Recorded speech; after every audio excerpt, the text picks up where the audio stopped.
समर्थ मैत्रिणींनो, मी आहे प्रणिता आणि स्वागत आहे तुमचं आपल्या मराठी ब्लॉग चॅनलमध्ये, ज्याचं नाव आहे प्रणिताज ब्लॉग नाता आपुलकीचं। तर सगळ्यात अगोदर तुम्हा सगळ्यांना गणेश उत्सवाच्या खूप खूप मनापासून शुभेच्छा। कारण सगळ्यांच्या आवडीचा जो सण असतो ना, तर तो हा गणेश उत्सव असतो।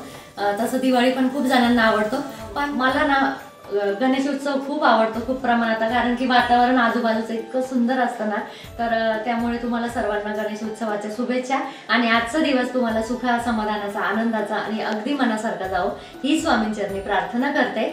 आणि आज गणपती बाप्पा येणार आहे म्हटल्यानंतर भरपूर सारी तयारी, काही तयारी तर तुम्ही मागच्या व्हिडिओमध्ये बघितलीच होती। आता स्वयंपाक वगैरे करायचा आहे, काही गणपतीची भांडी वगैरे जी आहे ना लागणार मला, ती सगळी भांडी मी घासून ठेवली इथे। आणि वरण भाताचा कुकर लावला। तर आज मिक्स भाजी करतात, मिक्स भाज्या ज्या असतात ना एकत्र, तर त्यांची भाजी करतात। मोदक, वरण, भात, भजी, कुरडया असं सगळा छान स्वयंपाक असतो। आणि गोडमध्ये काहीतरी वेगळं करायचं अजून। तर मी अशी माझी स्वतःची तयारी अशी केलेली आहे, एकदम सिंपल अशी साडी नेसली, कारण जास्त अशी काठपदराची वगैरे साडी नेसून ना आपल्याला काम पण जमलं पाहिजे, त्याच्यामुळे मी एकदम सिंपल साडी वेअर केली। आणि आता पटपट कामाला लागते, कारण की गणपती बाप्पांना पण आणायचं आहे, तर त्यासाठीचं सगळं प्रिपरेशन बाकी आहे अजून स्वयंपाकाचं। तर भाज्या वगैरे सगळं निवडणं बाकी आहे, कारण ना काल पाऊस असल्यामुळे काल गावात गेले नाही भाज्या वगैरे आणायला, आज भाज्या आणल्या। आणि त्यानंतर गणपतीची फुलं वगैरे सगळं मी यांना आणि आधीला पाठवलंय, तर मग ते सगळं घेऊन येतील। तोपर्यंत मी जेवढं काही घरातलं आहे ना, म्हणजे कुकर वगैरे लावायचं, पीठ भिजवून ठेवते। त्यानंतर पोळ्या, मोदक साक्षीला दिले। बाकी घरातलं म्हणाल तर घरातलं सगळं आवरलंय, झाडू, फरशी, देवपूजा पण झाली, तुम्हाला बॅक कॅमेऱ्याने दाखवेलच मी। तर देवपूजा पण झाली, बाहेरची रांगोळी पण झालेली आहे, ते सगळं मी तुम्हाला दाखवणारच आहे। आणि अजून पुढे आमच्या इथे गणेश उत्सवाला काय काय करतात ते सगळं तुमच्याबरोबर शेअर करणार आहे, पण त्यासाठी व्हिडिओ स्किप न करता पुढे नक्की बघत राहा। चला, तर इथे बघू शकता अशी रांगोळी काढली आहे साक्षीने। एकदा तुम्हाला पूर्ण रांगोळीचा व्ह्यू दाखवते।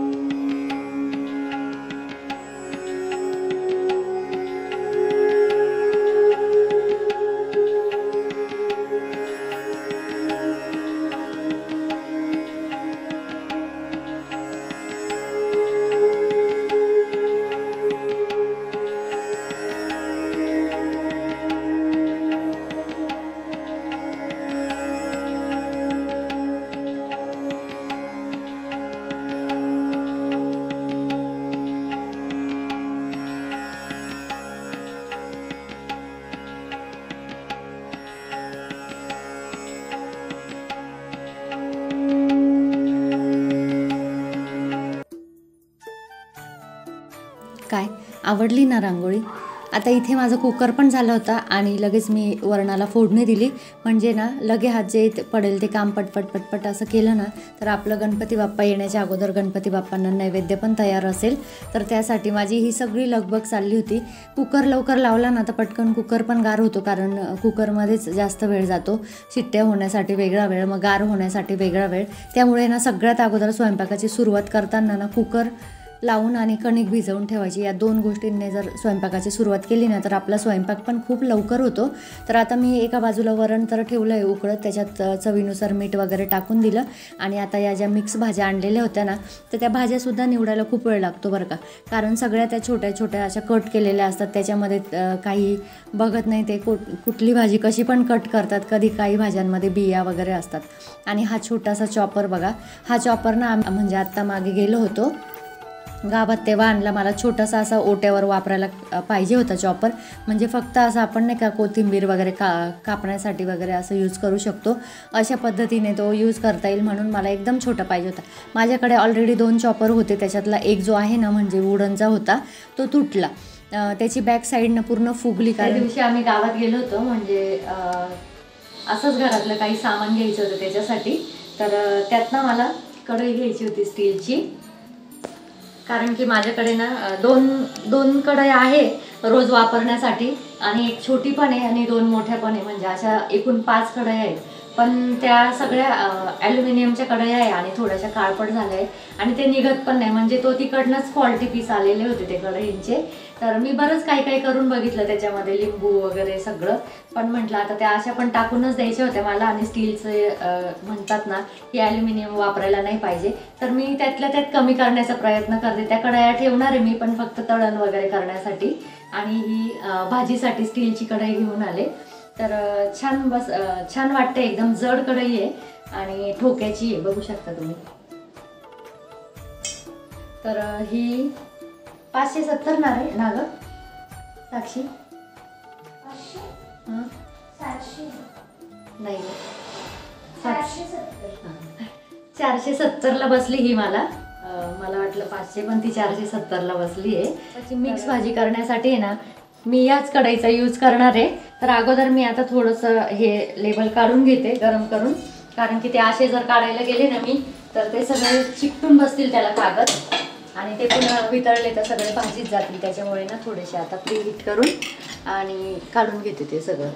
आणि मग याच कढईमध्ये ना मी आता ही मस्त भाजी फोडणीला घालणार आहे.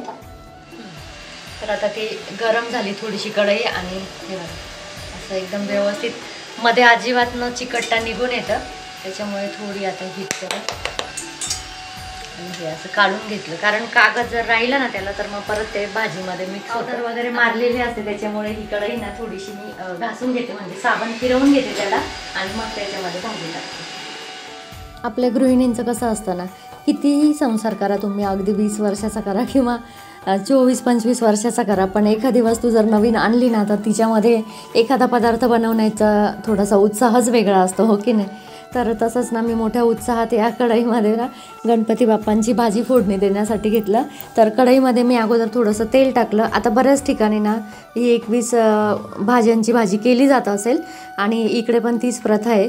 तर कढईमध्ये तेल घेतलं. तेल गरम झाल्यानंतर ना त्यामध्ये मी थोडीशी जिरे मोहरी टाकली. जिरे मोहरी तडतडल्यानंतर त्यामध्ये हिंग, हळद आणि लाल मिरची टाकली, आणि थोड्याशा 2-3 तुम्ही हिरव्या मिरच्या टाकू शकतात. त्यानंतर ज्या मिक्स भाज्या आपण निवडून घेतल्या होत्या ना त्या स्वच्छ धुवून आणि निथरायला ठेवल्या होत्या, तर त्या सगळ्या भाज्या याच्यामध्ये टाकून घेतल्या. आता चांगल्या मिक्स करून आणि त्याच्यामध्ये चवीनुसार मीठ टाकायचं. तर खूप छान लागतात ह्या भाज्या, आणि शिजण्याला जास्त वेळ पण नाही लागत, आणि त्यामध्ये ना बऱ्याच प्रकारच्या भाज्या असतात. तर जेव्हा आपण मिक्स भाजी आणतो ना तेव्हा त्याच्यामध्ये भेंडी भरपूर प्रमाणात जर असली ना तर ती साईडला काढून घ्यायची, कारण की त्या भेंडीमुळे खूप चिकटपणा येतो ना. तर मग भेंडी अगोदर तेलामध्ये फ्राय करून घ्यायची आणि त्यानंतर या भाजीत मिक्स करायची, म्हणजे कसं भाजी आपली चिकट होत नाही. नाहीतर पूर्ण भाजीला ना तारा अशा येतात, एकदम चिकटपणा येतो. तर असो, आता माझी भाजी फोडणीला टाकून झाली आणि मीठ टाकून वगैरे मी झाकून ठेवली. भाजी वाफेवर मस्त शिजेल भाजी तोपर्यंत. इथे बघा कणिक पण भिजवून झालं, आणि मला खिरापत करायची होती, कारण मोदक करायचे होते. आता मोदक तर मी साक्षीकडेच देणार करायला, पण त्यासाठी पीठ वगैरे भिजवून घेतलं. आणि आता हे खोबरं मिक्सरमध्येच बारीक करते, कारण किसलेल्या खोबऱ्यापेक्षा ना बारीक केलेल्या खोबऱ्याची खिरापत खूप छान लागते. त्याच्यातच आपण दळताना ना साखर आणि थोडीशी वेलदोडे वगैरे टाकायचे, म्हणजे ना तर चव पण छान येते मोदकाला. आणि जे असं टच साखर लागते ना दाताखाली तर ती लागत नाही, खूप छान लागते. तर बघू शकता तुम्ही, अगदी 1-2 जरी पण आपण 1-2 वेळा जरी प्लस मोडवर फिरवलं ना तरी पण खूप छान बारीक होतं खोबरं, आणि त्याच्या बारीक काप करून घ्यायचे, म्हणजे पटकन होतं ते मिक्सरमध्ये. तर आता याच्यातच मी ना साखर वगैरे मिक्स करून घेते, आणि जे पीठ मळलेलं आहे ना आपलं, म्हणजे गव्हाचीच कणिक भिजवली आहे पोळ्यांसाठीची, तर त्याच कणकेमधून मी 21 मोदक करणार आहे. कारण की तांदळाची उकड वगैरे हे मोदकापेक्षा ना आम्हाला गव्हाच्या पिठाचे मोदक खूप आवडतात. तर आता 10 दिवस गणपती बाप्पा आहे म्हटल्यानंतर 10 दिवस वेगवेगळ्या प्रकारचे मोदक हे होणारच आहे. पण मला दरवर्षी म्हणजे मी सुरुवातीला गव्हाच्याच पिठाचे मोदक करते, त्याच्यामुळे तेच मोदक करणार आहे मी. आणि आधेमध्ये आता भरपूर प्रकारचे मोदक आता निघाले पण आहे, आपल्याला यूट्यूबवर पण बघायला मिळतात, रील्स पण येतात खूप वेगवेगळ्या प्रकारच्या मोदकच्या. तर आणि आपल्याला हवे असतील तर बघा, पूर्वी तर फक्त तळणीचे मोदक आणि उकडीचे मोदक हे 2च प्रकारचे मोदक होते, पण आत्ता भरपूर प्रकार निघाले. म्हणजे ओरिओचे मोदक निघाले, पुन्हा पान जे असतं ना आपलं खाण्याचं नागेलीचं पान, त्याचे मोदक निघाले. त्यानंतर खोबऱ्याचे मोदक निघाले. पुन्हा चॉकलेटपासनं सुद्धा आपल्याला घरी मोदक करता येतात, काजूचे मोदक करता येतात, असे विविध प्रकारचे मोदक असतात. पण त्यातल्या त्यात बाप्पाच्या आवडीचे जर म्हटले तर उकडीचे मोदक असतात, आणि पुरणाचे सुद्धा मोदक करतात. ते मी करते पुरणाचे मोदक, ते मला फार आवडतात. चला, आता माझी मोदकाची तयारी झाली. मी या रूममध्ये डोकावून पाहिलं तर हे साक्षीची शूटिंग घेते. कशी शास्त्रोक्त पद्धतीने पूजा करते सर्व. आज लवकर उठली 4लाच. पाहिलं ना, हे असं चालू असतं या दोघांचं. मी सहज या रूममध्ये डोकावले आणि बघितलं तर हे साक्षीची शूटिंग घेत होते. म्हटलं चला आपण हे पण थोडंसं कॅप्चर करू. तर ते तुमच्यासाठी मी थोडंसं कॅप्चर केलं. आणि बघा साक्षीने आज देवारा मस्त असा फुलांनी सजवला आहे. रांगोळी वगैरे पण काढली देवाऱ्याभोवती आणि खूप छान दिसतो ना देवारा. तर थोडंसं सण वगैरे असलं ना तर खूप छान वाटतं. आणि इथे साईडला पण एक मस्त असं रांगोळीचं फूल काढलं आहे, कारण तिथे पण जनार्दन स्वामींच्या पादुका असतात ना, तर मग त्याच्यासमोर पण छोटीशी रांगोळी काढली आणि देवाऱ्याच्या पण आजूबाजूला रांगोळी काढली. तर म्हटलं चला तुम्हाला एकदा पूजा दाखवू. आणि इथे आता मी खिरीची तयारी करते. आता ऑलमोस्ट माझं सगळंच झालं आहे, खीर बाकी होती फक्त. तर तुम्ही बघतच असाल आता एक साईडला मोदक होत आहेत आपले आणि एक साईडला मी खिरीची तयारी करते. तर याच्यामध्ये ना मी अगोदर तूप टाकलं एका भांड्यामध्ये आणि त्या पातेल्यातच थोडेसे ड्रायफ्रूट कट केलेले होते, ते ड्रायफ्रूट टाकले आणि त्याच्यामध्ये चवीसाठी मस्त अशी खसखस टाकली. खसखस एकदा खिरीमध्ये टाकून बघा मैत्रिणींनो, खूप छान लागते. आणि खसखसमध्ये खूप सारे कॅल्शियमचा स्रोत असतो, त्याच्यामुळे आपल्या शरीरासाठी पण ती चांगली असते आणि चव पण खूप छान येते. खिरीला एक घट्टपणा येतो त्याच्यामुळे. आणि इथे मी ना या शेवया टाकते. शेवयांचीच खीर करणार आहे, जी की एकदम झटपट होते आणि अगदी 5 मिनिटात आपली खीर रेडी होते. तर या शेवया आहेत ना, तर मला आपल्या एका ताईंची कमेंट होती की ताई आमच्या इथे या शेवया नाही मिळत. तर मला नव्हतं माहिती. मला असं वाटलं प्रत्येक भागात मिळत असतील बहुतेक, कारण की बघा एखादी गोष्ट ट्रेंडिंगला आली ना तर ती गावोगावी पसरतेच पटकन. आणि त्या ताई मुंबईसारख्या सिटीमध्ये म्हणजे पनवेलमध्ये राहतात आणि तिथे या शेवया नाही. मला पण ऐकून आश्चर्यच वाटलं. पण आमच्या नाशिकला ना घरोघर या शेवया असतात. वाटी शेवया म्हणतात यांना आणि अगदी केसांसारख्या बारीक असतात या शेवया. आणि जेव्हा पण आपल्याला खीर करायची असते ना तर फक्त तूप टाकायचं, तुपामध्ये आपल्या आवडीनुसार ड्रायफ्रूट टाकायचे आणि छान अशी खीर शेवया परतून घ्यायच्या, त्याच्यात दूध साखर ओतायचं. तर चला इकडे हे दोघं गेलेत गणपती आणायला आणि गणपती त्यांना म्हटलं तिथली गणपतीच्या इथली पण थोडीशी शूटिंग घ्या. तर इथे बघू शकता तुम्ही आमच्या घराच्या अगदी 10 ते 15 मिनिटाच्या अंतरावरच हा स्टॉल होता गणपती बाप्पांचा आणि इतक्या सुंदर सुंदर मूर्त्या होत्या तिथे. तर मी तुम्हाला म्हणजे जेव्हा गणपती बुक करायला आले ना तेव्हाच या मूर्त्या सगळ्या शेअर करणार होते मी तुमच्याबरोबर, पण तेव्हा काही मला झालं नाही शेअर करणं. तर म्हटलं चला आत्ता हे गणपती आणायला गेलेच आहे, त्यानिमित्ताने थोड्याशा मूर्त्या पण तुमच्याबरोबर शेअर करू. आणि जेव्हा मी मूर्त्या बघितल्या नाही ह्या, तर मला असं झालं होतं की कुठली मूर्ती घेऊ आणि कुठली नाही. सगळ्याच मूर्त्या खूप छान होत्या. आता मी जेव्हा गेले ना तर तेव्हा मी ठरवून एक वेगळाच गणपती गेले, म्हणजे गणपतीची वेगळीच मूर्ती होती माझ्या मनात. तर मला पिवळा पितांबर हवा होता आणि दगडूशेठ हलवाईचा गणपती मला यावर्षी बसवायचा होता, कारण की जेव्हापासनं मी गणपती बसवते ना तर तेव्हापासनं मी ती मूर्ती कधी आणलेलीच नाही. तर मी यावेळेस ठरवून गेले होते की आपल्याला दगडूशेठ हलवाईचीच मूर्ती घ्यायची आहे. आणि बघा प्रत्येक वेळी वेगवेगळी मूर्ती घेतली ना तर आपल्याला पण म्हणजे आपल्या आठवणीत राहते ती मूर्ती. आपण फोटो वगैरे काढतो किंवा आता माझं चॅनल असल्यामुळे मी व्हिडिओ काढते, त्याच्यामुळे कोणत्या वर्षी माझी कोणती मूर्ती होती माझ्या लक्षात राहील त्यामुळे. आणि बघा ना किती विविध रूपं आहेत ना बाप्पांची. तर हे बघा हे पण गणपती बाप्पा खूप आवडले होते मला. मूर्ती पण नाही ना काय झालं ना आकाराने मोठी असल्यामुळे आणि आपण घरगुती गणपती बसवतोय ना त्याच्यामुळे फार मोठी मूर्ती घेऊन पण उपयोग नव्हता. तर म्हणून मी एक छानशी अशी वेगळी मूर्ती बघत होते जे की पिवळा पितांबर नेसलेली असेल. तर मला तशी मूर्ती काही म्हणजे तशा भरपूर मूर्त्या होत्या, पण मला जसं पाहिजे होतं म्हणजे गणपती बाप्पा आपल्याकडे बघतात वगैरे तशी मूर्ती भेटली नाही. मग मी दुसरी मूर्ती बुक केली. आता ती बुक केलेली मूर्ती कोणती आहे ते मी तुम्हाला पुढे जाऊन व्हिडिओमध्ये दाखवेलच. तिथे काही आपली मूर्ती मी शेअर नाही केली, पण आता जी काही मूर्ती बुक केली होती ना तर ती मला मनापासून आवडली. म्हणजे पहिल्यांदाच बघितल्यावर ना पटकन मनात बसली आणि तीच मूर्ती मी बुक केली. मग अगदी इंटेन्शन नव्हतं की ही मूर्ती घ्यायची आपल्याला, पण अचानक नजर गेली आणि नजर पडताच आहे ना मूर्ती खूप आवडली. त्याच्यामुळे म्हटलं चला आता काहीच विचार नाही करायचा, हीच मूर्ती बुक करायची. तर बघू शकता तुम्ही आता मी जेव्हा गणपती बाप्पा घेऊन येतात ना आपल्या घरी, म्हणजे जे पण घेऊन येतात गणपती बाप्पा, तर त्यांच्या अगोदर दुधा आणि पाण्याने पाय धुवायचे आणि त्यानंतर त्यांच्यावरनं भाकर तुकडा ओवाळून टाकायचं, जेणेकरून रस्त्याने जे काही नजर दोष असतात ना ते निघून जातात असं म्हणतात. तर त्याप्रमाणे ना पाणी आणि भाकर तुकडा थोडंसं काळं लावून आणि ओवाळायचा. आणि त्यानंतर इथे बघू शकता तुम्ही आपले गणपती बाप्पा तर आता गणपती बाप्पांसहित मी आधीचं पण औक्षण करून घेते आणि यांचं पण औक्षण करून घेते. तर औक्षण करूनच गणपती बाप्पांना घरात घ्यायचं आणि गणपती बाप्पा जे कोणी आणतात ना तर त्यांनासुद्धा औक्षण करूनच घरात घ्यायचं असतं. आता बऱ्याच जणींना या प्रथा माहिती असतील, पण ज्यांना माहिती नसेल त्यांना आपल्या व्हिडिओमार्फत समजलं पाहिजे म्हणून मी तुम्हाला ही सगळी माहिती सांगते आहे. तर आता बरेच जण चॅनल बघतात काही आणि त्यांना माहिती नसतं, तर मग त्यांना असा प्रश्न पडतो की आपण म्हणजे आता बघा आपल्याला आत्ता एरवी कसं होतं ना, कुठलाही प्रश्न पडला की आपण पटकन गुगल किंवा यूट्यूब करतो आणि लगेचच प्रश्नांची उत्तरं शोधण्याचा प्रयत्न करतो. तर त्याप्रमाणे गणपती बाप्पा मोरया, मंगल मूर्ती मोरया. हां गणपती बाप्पा मोरया. Welcome home. Welcome home Ganpati बाप्पा.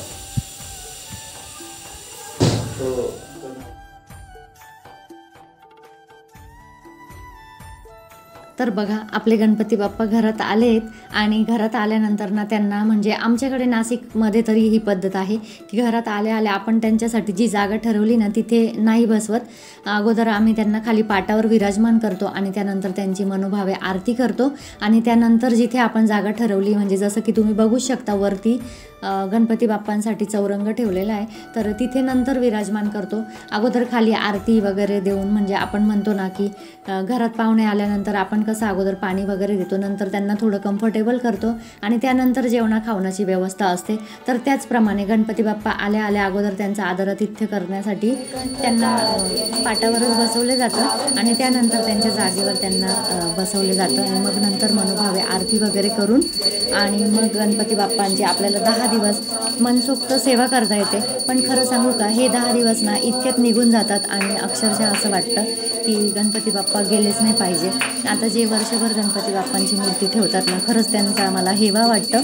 किती छान ना, अगदी वर्षभर गणपती बाप्पांची सेवा करायला मिळते. आणि बघा ना, आपण मूर्ती चॉईस करताना किती चॉईस करतो, हे दुकान फिर ते दुकान फिर. एक दुकानात आपण पटकन कधीच मूर्ती चॉईस नाही करत आणि अवघ्या 10 दिवसातच आपल्याला ती मूर्ती परत विसर्जन करायची अगदी इच्छाच होत नाही बरं का. आणि आमच्या घरात म्हणाल ना तर सगळ्यांच्या डोळ्यात पाणीच येतं. जोपर्यंत गणपती बाप्पांचं अगदी 10वा दिवस उगवून आणि संध्याकाळ होत नाही ना तोपर्यंत आम्ही विसर्जन काही करत नाही. हो, मूर्ती आणण्याची घाई खूप असते आम्हाला. अगदी आम्ही सकाळी 11, 11:30, 10 असा लवकरचा मुहूर्त शोधतो मूर्ती आणण्यासाठी. पण गणपती बाप्पा विसर्जन करताना ना खरं सांगते मनच होत नाही आणि इच्छा तर कोणाचीच नसते गणपती बाप्पांना विसर्जित करायची. त्यामुळे ना आम्ही एकदम आरामशीर 4 वाजता गणपती बाप्पांचं विसर्जन करतो. आणि तिथे गेल्यावर पण म्हणजे जिथे विसर्जन करतात ना तिथे गेल्यानंतर सुद्धा ना आमच्या अक्षरशः सगळ्यांचे डोळे खूप पाणावलेले असतात. जोपर्यंत गणपती बाप्पांचं विसर्जन पूर्णपणे पाण्यात होत नाही ना तोपर्यंत आम्ही कोणीच तिथून हलत नाही. तुम्ही मागच्या वर्षीच्या व्हिडिओमध्ये बघितलंच असेल. पण जाऊ द्या, आत्ताच गणपती बाप्पा आले आणि लगेचच विसर्जनाचं नकोच बोलायला. तर छान आता आपण गणपती बाप्पांची मस्त 10 दिवस सेवा करू आणि आत्ता आम्ही मनोभावे आरती करतो. तर तुम्ही पण आमच्याबरोबर आरतीत सहभागी व्हा. चला.